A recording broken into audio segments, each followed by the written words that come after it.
So I thought today we could talk about everything I read in spring. This is around, I think, 2 months worth of books, so these are books I read from March to April. I don't think I read too much during these last 2 months because I was really busy with final exams and with school, but it's still a sizable collection. I have my cup of coffee with me, and let's get started. I have some of my notes in here. I don't know why, I've been switching between writing book reviews in my journal and inside my books. So if you see me looking at either one, that's why. I've also been trying to annotate my books more, and so as you can see, I think I've been pretty successful in terms of kind of jotting down my thoughts and my initial thoughts as I read. I find that I've been really enjoying doing this because I think it makes me interact with the literature more and kind of reflect on it and think about it more than I would if I didn't have to annotate my books. Let's first start off with Bunny, a novel by Mona A1. This was all over the internet, I think last year, and I didn't pick it up then, and so when I saw it secondhand on Facebook Market, I knew I wanted to grab it and read it. And this was a very, very interesting read. I don't think this fits into my personal literary tastes, because it's about a scholarship student, Samantha, who enters this writing program, and there's this very cliquey group in her writing program who call each other Bunny. And at first she finds this very strange, but soon after she gets an invitation to join one of their events, and after that things kind of start to unravel and weird things start to happen. I think when I first started reading this,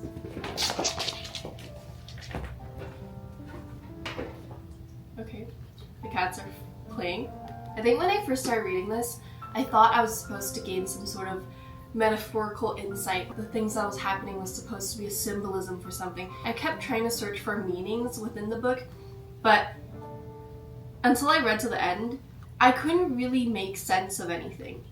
There was no deeper metaphor, at least not that I could tell. When I reached the end of the book, I was kind of just thinking that I think this book is just supposed to feel like a fever read, and instead of gleaning kind of metaphors or morals or symbolism from the events of the book, instead this whole entire book is an experience, and as a reader I'm not supposed to analyze it. I'm just supposed to join in for the ride and just go where the story goes. And talking with a lot of people and a lot of my friends, a lot of us are very confused. I would recommend you read this if you wanted to kind of jump into a different genre. This is a very unique style of storytelling, but if you wanted a good read, I don't think I would recommend this. Next up is The Bell Jar by Sylvia Plath. So this is a very iconic book. I came to know of this book because of the fig analogy that was floating around the internet, and I thought that analogy was so beautifully written that I wanted to read whatever book it came from. This book deals heavily with depression, and I think this is a really great coming-of-age story as Esther grapples with the uncertainty of adulthood during university life.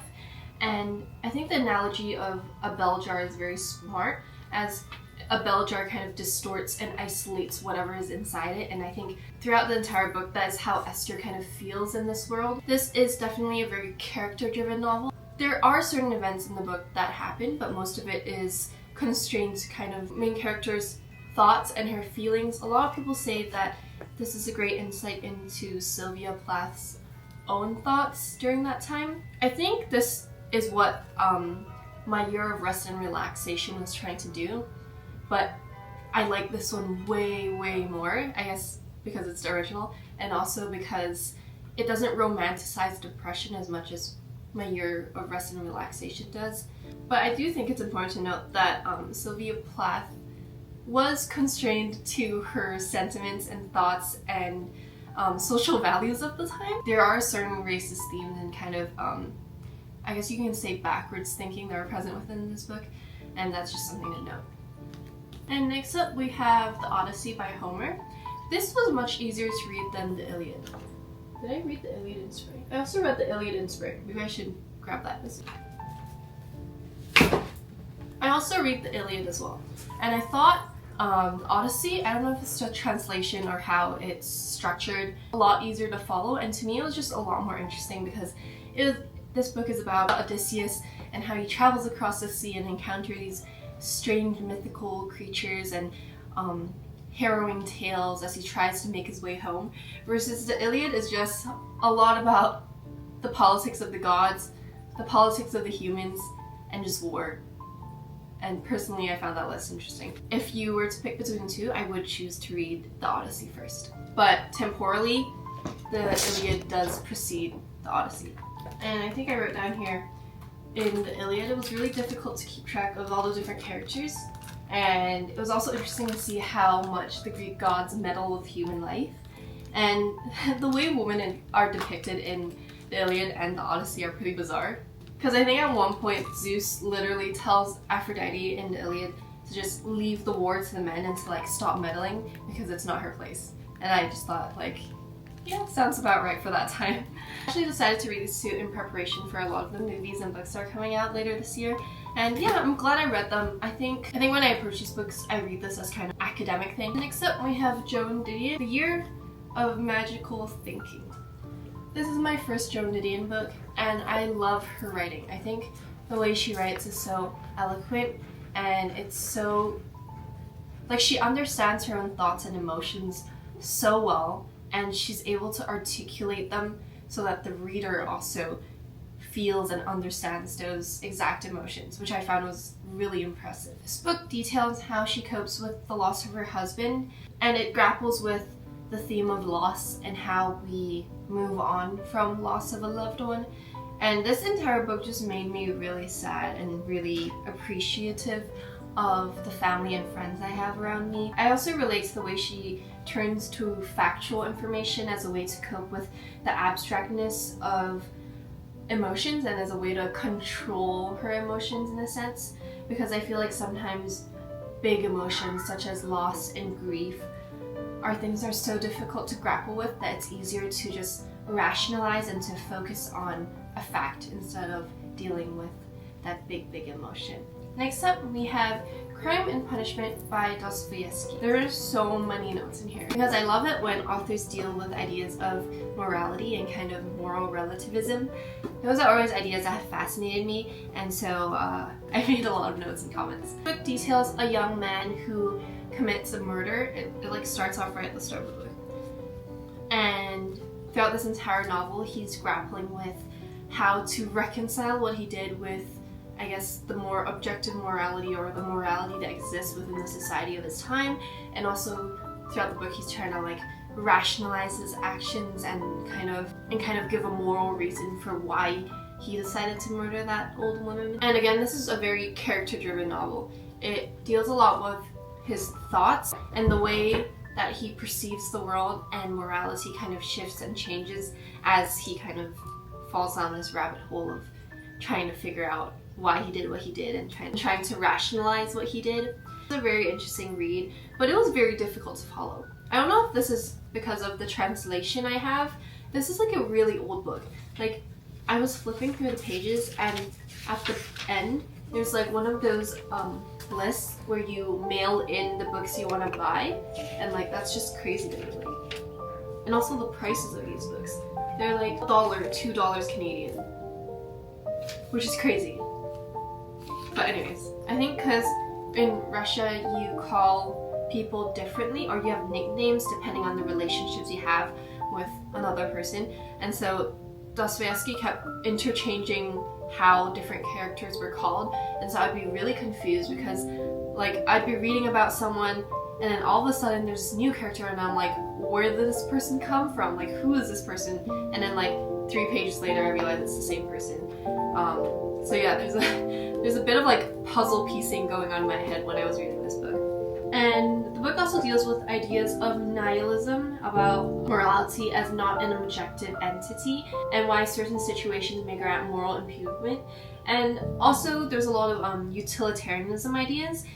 He seems to view morality from a consequentialist point of view, where the actions and the utility that action creates determines whether something is moral or immoral. And I guess, yeah, because I do study philosophy and my focus is in the philosophy of ethics, the themes, the ideas and the philosophy in this book wasn't as new and like groundbreaking to me, but I found it very interesting how those ideas are put into a fiction novel. So something I didn't like was, I know Sonia in the book is supposed to contrast Raskolnikov's character, but her simplicity and her lack of character development made her feel very flat. I just didn't gravitate towards her as a character, but I think that's just a really, really minor thing that I found in the book. We have Northhanger Abbey by Jane Austen. I found this much easier to read than Pride and Prejudice. I'm not sure why.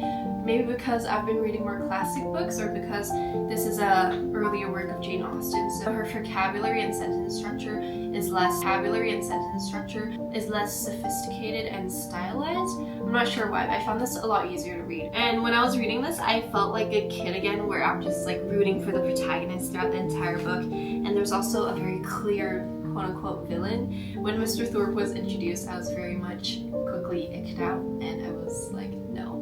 This book is very cliche in that it basically deals with a girl who's introduced to society, and she goes to parties, she goes to tea rooms and gossips with her friend, and of course a large theme throughout this book is finding romance. Thematically, it's a lot less complex compared to like Crime and Punishment, but there's something about reading about the simplicity of a young girl and her very simple life that like is very soothing and relaxing to read about. And I also found it so interesting that the protagonist herself reads a lot of books. The way she phrases things, she sees herself as the main character, the heroine of a novel, and it's very endearing to read that, because I think as a child when I was reading books, that's also how I shaped my world, by viewing myself as the main character and kind of comparing things that happen in real life to the books that I read. The entire tone throughout this book is very whimsical, youthful, and playful, and I found this so fun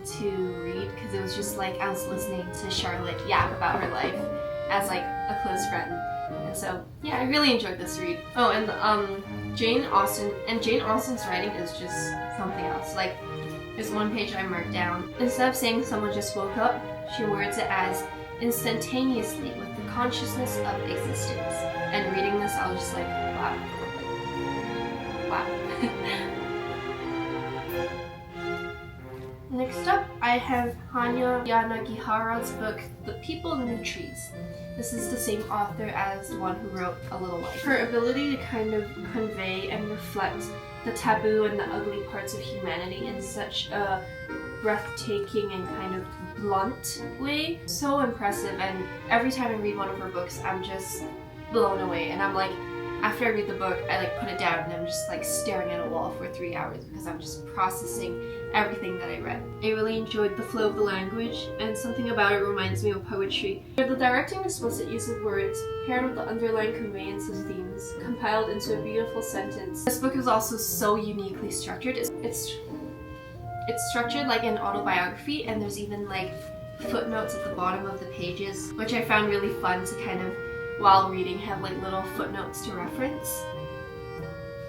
And again, this is a book that deals with themes of moral relativism, and also the idea of if someone's accomplishments can be weighed independently of a person's character. I don't really want to divulge too much information about this book because I think the plot really matters in this book, but it kind of follows a scientist who kind of makes a discovery about a group of people in a specific island who have certain unique traits. I'm just gonna leave it at that for the synopsis, but I highly, highly recommend this book. I found this an amazing read, and also the way she words things is just beautiful. This one's not as much beautiful, but I love the imagery that she created.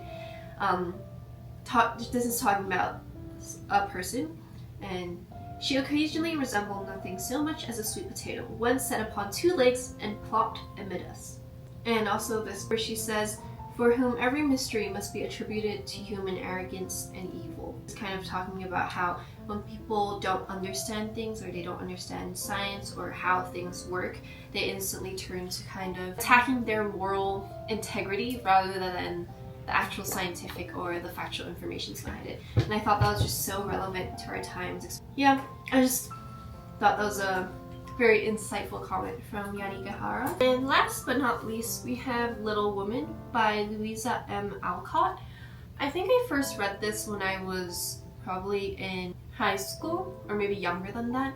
And I remember on the first read that I loved this book. And I think in recent years I've watched the most recent adaptation of Little Women, the one with Florence Pugh, and I love that movie so much. I think I watched it like 3 times.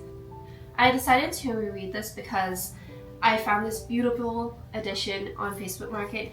It also has like drawings inside it, which I love, and I just really wanted to annotate this and kind of have my own thoughts down on paper in this book.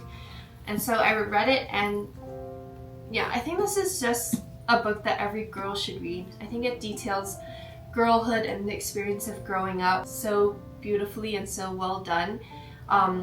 All the sisters kind of represent different facets of a girl's life, or like the different personalities that a girl can take on. I know this book is huge in the feminist world, where there's a lot of feminist analysis on this book, and I agree that there's a lot of feminist themes, and it empowers women despite the structural constraints on what a woman is expected to do. I think Alcott does really well in terms of balancing the fine line between adhering to social conventions but also creating or granting the autonomy of her characters to be more independent and to have more female empowerment, and does it in a really nuanced way that doesn't make you think it's too radical or too out of the blue. I think Jo is the most obvious example. Okay, spoiler alert, but I think most people know what happens in Little Women. She turns down Laurie, and she's important to note that all of her decisions are because of her background and her mom's kind of emphasis on focusing on what makes her happy rather than placing an emphasis on like marrying rich or marrying for the sake of the family. Like, her mom never asked that of her, and I think that in itself is a very reason to why Jo's able to kind of quote-unquote challenge the conventional social norms. I think Meg is also a great example, even though she does marry and she kind of fits the more conventional role of a woman. When her mom talks to her about sharing the responsibility of taking care of her children in the home, and how it is also her responsibility to kind of share that burden and to not just take it all on her own. I particularly liked it because she's advocating for a feminism that's not alienating or making men seem like the enemy, and it's more so about treating them as our equals, and to instead to talk to our partners and to communicate the sharing of these household chores or social burden. I also chose a great time to read this book because I just recently graduated, and reading about other girls growing up kind of made me feel more at ease and to know that like things will work out fine.